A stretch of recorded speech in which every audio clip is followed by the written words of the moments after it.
Oye, ya lo habíamos anunciado, 7 de la mañana con 43 minutos, hablamos a esta hora de política, de los duros cruces por seguridad, desempleo, pensiones, fake news e inmigración, que dejó el primer debate televisado entre los 8 candidatos y candidatas a la presidencia. Los postulantes y sus equipos políticos hacen balance de lo de anoche y siguen trabajando en las estrategias de cara a las elecciones presidenciales y legislativas del próximo 16 de noviembre. Parece lejos, pero ya no queda nada. Diana Copa, ¿cómo te va? Buen día. Hola.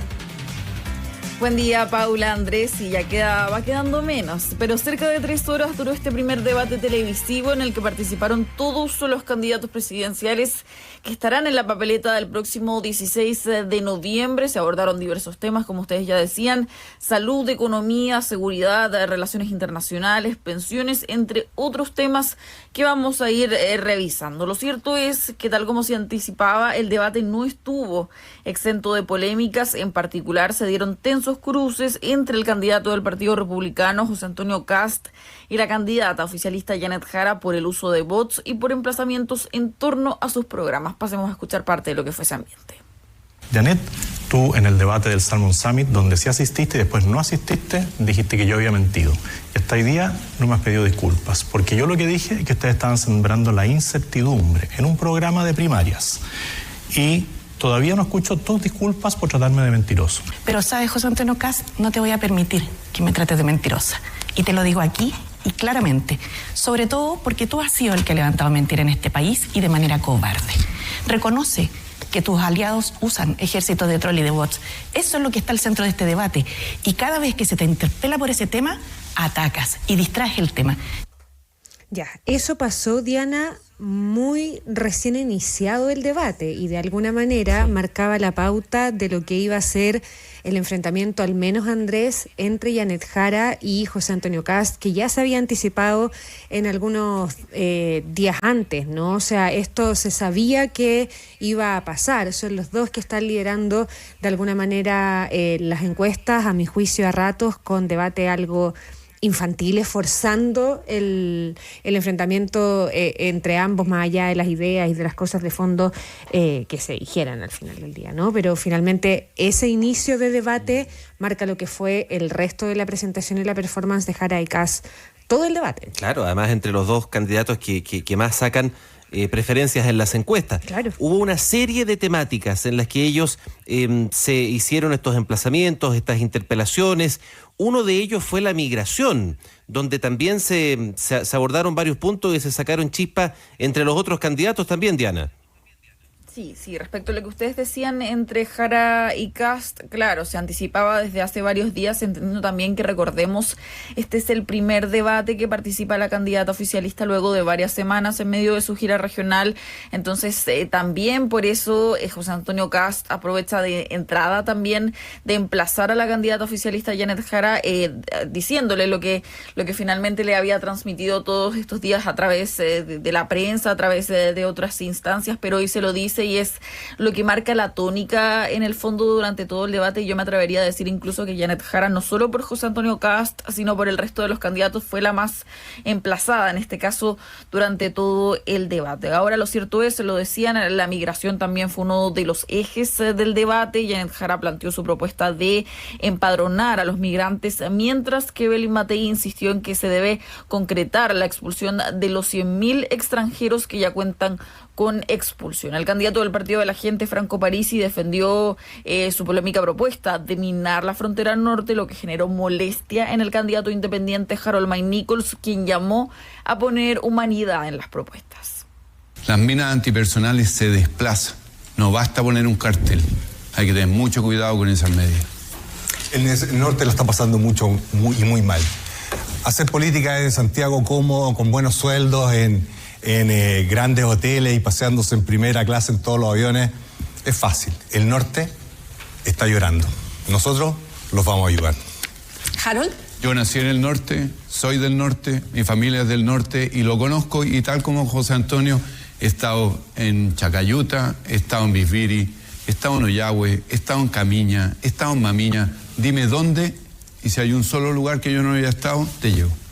Claro, le reprochó también Harold May Nichols el tema de la propuesta de las minas antipersonales en la frontera. Él planteaba un trabajo que había tenido en materia internacional con personas víctimas de esas minas antipersonales y pedía en ese debate también humanidad. Una discusión que siempre es álgida porque hay parlamentarios y candidatos que plantean el cierre de las fronteras y otros que dicen, bueno, no es tan fácil cerrar más de 800 kilómetros de frontera con todo lo que eso implica. O sea, Janet Jara decía, si fuera a cerrar la frontera como una bolsa Ziploc, que eso ya se habría hecho y no sería la migración parte o tendría la migración la dimensión que hoy día tiene como problema. Y en esa lógica también, Diana, se abordan materias internacionales, particularmente y como no Venezuela.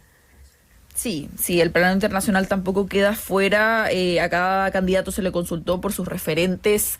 De hecho, en el extranjero, Kast, por ejemplo, mencionó a Giorgia Meloni, Jara a Claudia Sheinbaum y Matei, al primer ministro de Canadá. Harold May Nichols, por ejemplo, mencionó a Mandela, así entre otros. Ahora la pregunta de fondo en ese bloque, porque fue una dinámica que se fue dando a medida del debate. Los periodistas en este caso hacían una pregunta y quienes estaban a favor o en contra levantaban en este caso la mano. Ahora, la pregunta fue, como presidente o presidenta, ¿estaría de acuerdo con una intervención en Venezuela? El único que levantó la mano a favor fue el candidato del Partido Nacional Libertario, Johannes Kaiser, quien insistió en que sería la única vía para recuperar la democracia, en este caso en el país caribeño. En contraste, Eduardo Artés, el candidato independiente, rechazó la idea y afirmó que en Venezuela no existe una dictadura.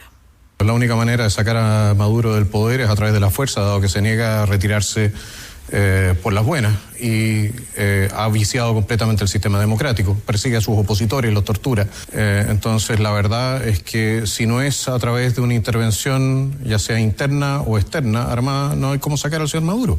Y va a seguir cometiendo los delitos y los crímenes que comete y va a seguir expulsando a su población hacia el resto de Latinoamérica. Sí, Eduardo Tess, le quedan 7 segundos. Pueblo, cada país tiene el derecho a darse el sistema que estime. Gracias, tiempo. Y no es dictadura. Gracias. En el caso de Venezuela.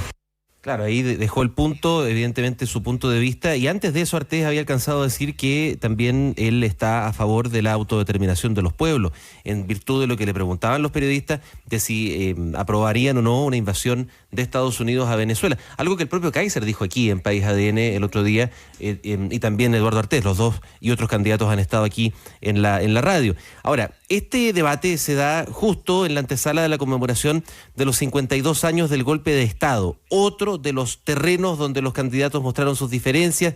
De hecho, Franco Parisi emplazó a Evelyn Matei por haber apoyado en su minuto a Augusto Pinochet, hasta saliéndose no solo del libreto, Diana, sino que de la norma que había establecido Chilevisión para el uso de documentos y de papeles en el debate. Papelitos, una foto ahí. Papelito, exactamente. ¿Cómo se abordó este tema? ¿Cómo el aniversario del golpe de Estado y además la postura que cada uno tiene marcó esa etapa del debate, Diana? Sí, me atrevería a decir que ese momento que tú describes, Andrés, fue uno de los más tensos también del debate, porque claro, no solo se sale del libreto de algo que no estaba permitido, y es algo que le recuerda en este caso a una de las periodistas que no se pueden utilizar materiales más allá de apuntes personales, y Evelyn Matei, claro, aborda también este tema, pero incluso antes de que se le pregunte, y eso también genera...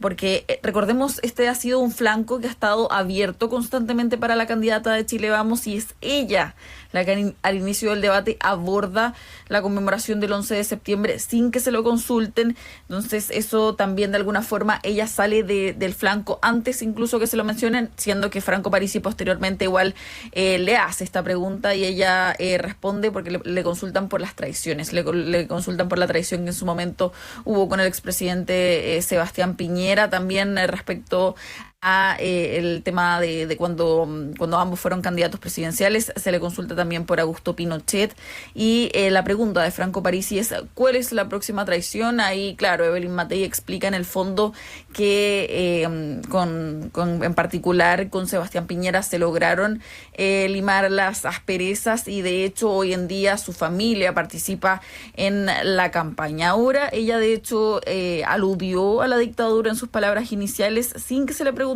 como yo les contaba, y llamó a cuidar la democracia. En tanto, Marco Enrique Jominami insistió en un mensaje para las candidaturas de derecha. Ya han pasado más de 50. Seguimos divididos, porque fue tan terrible lo que sucedió ahí.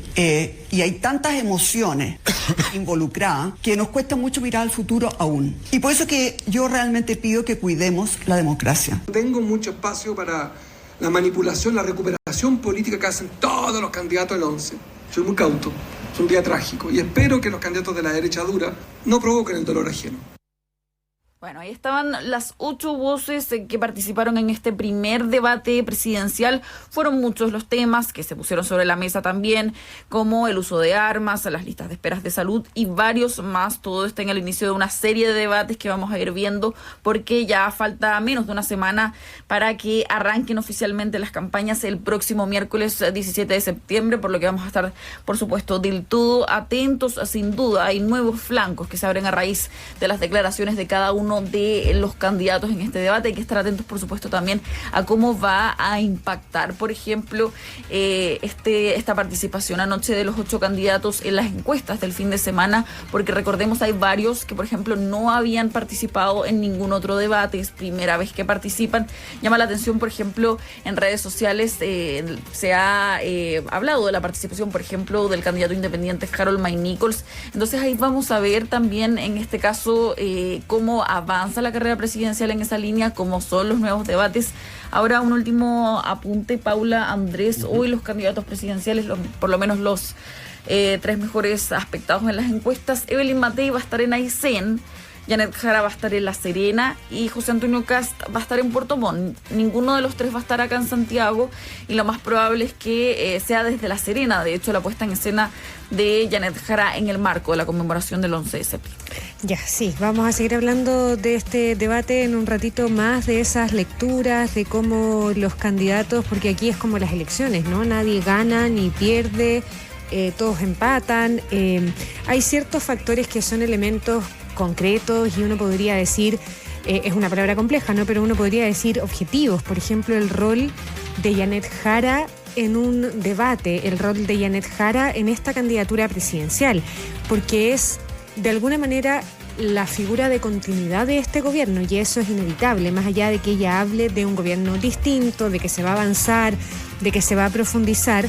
Es la candidata del oficialismo, del actual oficialismo, y en esa lógica tiene 7 otros candidatos que son de oposición, ¿no? Por lo tanto, recibe y concentra todas las críticas, tal como decías tú, Diana, de los postulantes tanto de la derecha, pero también de quienes hoy día se ubican a la izquierda, por ejemplo, de Marco Enríquez Ominami, ni hablar de Eduardo Artés. Seguimos durante el día con lo que deja este debate, entonces nosotros lo conversamos también en un ratito más aquí en el ADN Hoy. Gracias por todo, Diana. Buen día.